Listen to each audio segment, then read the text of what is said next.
बिस्मिल्लाहिर्रहमानिर्रहीम। अस्सलाम वालेकुम नाज़रीन, आप देख रहे हैं सरेआम न्यूज़। खबर शामिल करेंगे गुजरात से।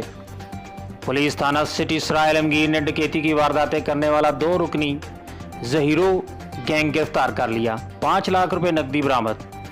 डीपीओ गुजरात उमर सलामत ने सराय आलमगीर सर्कल में डकैती की वारदातों में मुलव्वस गैंग की गिरफ्तारी के लिए डीएसपी सराय आलमगीर सईद अहमद की ज़ेरे निगरानी एसएचओ थाना सिटी सराय आलमगीर सरफराज अहमद व दीगर पुलिस मुलाजमीन पर मुश्तमिल खसूसी टीम तश्कील दी, जिन्होंने जदीद टेक्नोलॉजी और पेशा वाराना महारत को बरूए कार लाकर सराय आलमगीर के इलाका में डकैती की वारदातें करने वाला 2 रुकनी गैंग गिरफ्तार कर लिया।